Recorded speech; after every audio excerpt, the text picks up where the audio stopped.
Hey y'all, welcome back to this week's episode of AMA Friday with Amy Miller, Recruiting in Yoga Pants.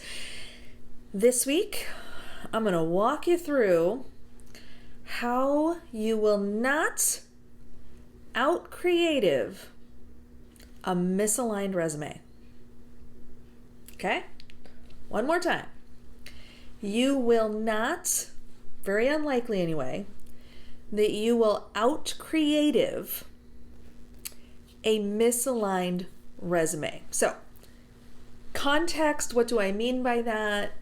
Basically, if your resume does not actually show that you fit the role you're applying to or want to be considered for, there is no amount of standing out or graphics or pictures or clever, gimmicky, it looks like the homepage of a company kind of hacks that are going to overcome you not showing that you're a fit for the job. This is going to come as very bad news to some of the coaches and writers and wannabe TA experts that think if you just dress up your resume with a bunch of logos, that's somehow magically going to move you to the front of the line. That is rarely, if ever, how it works. And frankly, any company that's going to fall for it is not a company I'm interested in working for. So, little backstory, little additional context here, how we got here and why we're talking about this week. Earlier this week, I was tagged in a comment and had received multiple DMs about a post where a gentleman who I admit I mistakenly thought was a serious job seeker. My bad. This is someone who shared a post where they expressed that they were interested, I believe the word they used was passionate, about a role with a company that I'm very familiar with. And this person had used, I think it was Canva and Figma maybe, to create a resume that looked like the homepage of this company that I'm very familiar with. Now, once you got past some of the goofiness and the graphics and stuff, like the resume wasn't a bad resume. Like the content was pretty good. You know, there was some good detail in there. They had titles, they had accomplishments, things. That's fine. But this whole like image and some of the just goofy non-resume stuff was frankly very distracting. So I made the mistake. I'll admit it. I made the mistake of responding to people asking me what I thought and, requesting my feedback by honestly saying, I don't want to see this. As someone who knows this company well, this ain't it. No. just give me something easy, clean, simple to read. Like that's what I care about, because recruiters are looking at hundreds of resumes. Managers are looking at not hundreds, because that's why they have us, but they're still looking at a large number of resumes as well. And so being able to very quickly and efficiently identify like, oh yeah, that's the feedback I was looking for. Yes, I see those skills. Yes, I see this person has, the career growth and trajectory that we're looking for, whatever it might be. That's what I want to see, not that you know how to make fun designs in Canva. I will say even for design roles, now keep in mind, I've been out of that world for a while. I dabbled a little bit in my first corporate job. But it's been a while. But I did do a little bit of creative, stuff. And even those hiring managers wanted a clean and simple resume. They wanted a portfolio. They wanted to see a design portfolio, even game recruiting. Way back in the day. I was still an agency back then. But even recruiting like game designers and, level artists and 3D art, all that kind of stuff. We still wanted to see a clean and easy to read resume with a reel, with a link to a portfolio, things like that. So even for creative fields in my aged experience, clean, simple, neat resume that gives me enough information to want to learn more is where it's at. So once again, my friends, I will say to you, you cannot out-creative a misaligned resume. So for everyone who's worried, well, how do I stand out? How do I compete? How do I get the attention of, I want you to stop, pause, hold on. What kind of attention are you trying to get? Think about that. I want you to marinate. Hit pause and think about that for a moment. Come back when you're ready. What kind of attention do you want to get? Okay, you ready to continue? All right, hopefully you had a chance to think about it, maybe even wrote something down. If I'm a serious job seeker and I'm creating content, I'm posting on LinkedIn, I'm tweeting, I'm writing resumes, I'm whatever I'm doing, my intention, the attention I'm looking to gather, is from people who are hiring or know of people who are hiring who will say nice things about my professional abilities. As a job seeker, which I'm not currently, but hey, I might be tomorrow, who knows? You never know how this market's gonna go. As a job seeker, it is useless to me for someone to say, oh, you know that Amy Miller, she's really funny. She snarks a lot on LinkedIn and it's hilarious. I mean, that's nice and all, and thanks, but that doesn't get me forward on an application.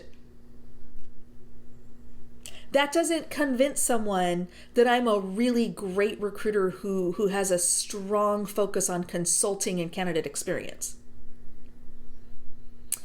What are people saying about you? What is the standout that you want people to know about you? Because the more time and effort and energy you are spending in clever graphics and, filling in those bubbles, I'm 4 to 5 in Java. What does that even mean?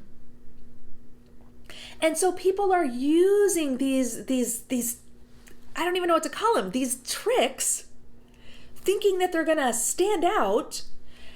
And while I'll concede you might be standing out, are you standing out in ways that matter? Are you standing out in ways that move you to the front of the interest line? Are you standing out in ways where the recruiter is running to the hiring manager's office going, holy crap, you gotta see this one. This person's exactly what we've been looking for. These skill sets are exactly what you told me you needed. These accomplishments show that this person's gonna come in and knock this problem out of the water.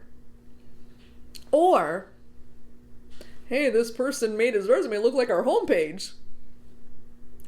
What do you really, honestly, deep in your heart of hearts know hiring managers really want? Dropping some tough love on you here because I care about y'all. I want you to be successful.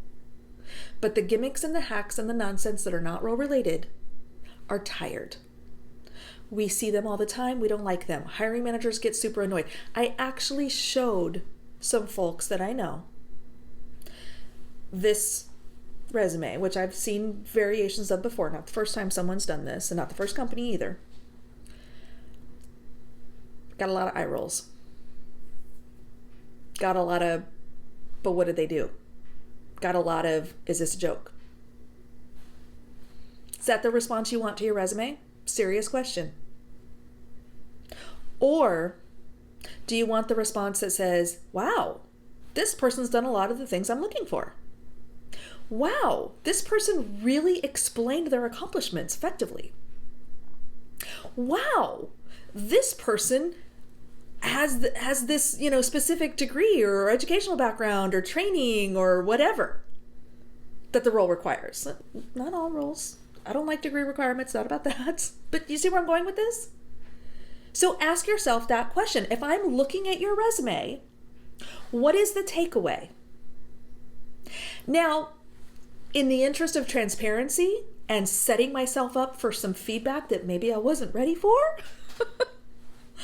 I shared my own resume on LinkedIn. And it was just a screenshot of the first page, didn't include my contact info, just a quick screen grab. And my intention in sharing that was to show y'all clean, simple. The content of my resume is what got me invited to interview and land jobs at major tech companies. This is a format I've had. Check it out for yourself. I'll post a little image of it so you can see. That format is the format, font size, structure, everything that I've had for probably at least 15, if not 20 years. And so when I get a new job, when I accomplish something big, when I have my annual review, I go in and add a little bit of context, right? When it's time to tweak my resume for my next role or the companies I want to apply to, I go in and clean it up and target it to whatever I want to do. I don't add pictures. I don't add nonsense measures. I don't try to hack the system or someone's emotional currency in any way, shape, or form. Because I'm going to be invited to interview based on my professional experience and accomplishments. Now, hold on, because some of you are saying, oh, well, Amy, you have all these big companies on your resume. Of course they called you. Friends, 2 of the companies that are on my resume invited me to interview long before I ever worked for either of them. So if you're looking at the big 3 on my resume and saying, well, that's not fair because she has, I didn't have it until I got there. And that resume format, that structure, that flow, that very simple, clean, neat font got me interviews. You can do what you like. It's your resume ultimately. If that stuff is working, who the hell am I to tell you not to do it? But is it working? Is it working in spite of the unnecessary pictures and hacks and whatnot? Or is it truly that's what is attracting someone? I am willing to bet a non-insignificant amount that folks are getting hired, or better said, getting invited to interview because their resume reflects a strong correlation to the job. Like, oh yeah, this person was a program manager and did lead multiple work streams and partnered well with engineering, not because it looks like a company homepage, because that's goofy. Don't have to take my word for it. Test it for yourself. Talk to your favorite recruiter friends, talk to hiring leaders, and ask them, what do you want to see on a resume? This is one of my favorite questions when I meet with a new hiring manager. And I will say, hey, as I'm screening people for you, as I'm looking at applications, as I'm going out and searching for profiles to share with you, what do you want to see on a resume? And do you know what I always hear? Well, I want to see somebody who has experience with this tool. I want to see someone who's done things like that. I want to see, where someone has they've had some career growth and talk about, moving into leadership roles. You know what I've never in 25 years heard? Not one time in 25 years. Well, gosh, I hope they have some really fun pictures.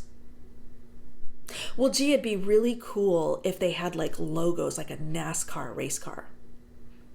Or you know what I really want? I want to see those bubbles where people rank themselves 4 out of 5 in Java. Never, ever, ever in 25 years have I ever had a hiring manager ask for any of that stuff. As always, do what you like. Not going to try to convince you my way's the right way because, different strokes, different folks. Do what you like. But I would not be doing my self-appointed job as the leader of this channel if I was not brutally honest with you about a simple fact. And that simple fact is the very real concept that you are unlikely at best to out-creative a misaligned resume. All right, friends, focus on content, keep it clean. That's what your resume audience wants. Let me know down below if you have any questions on this topic, if there's anything I can clear up for you on this. Check out the entire resume playlist. I've got tons and tons of videos covering all of these topics and more. And we will see you next week.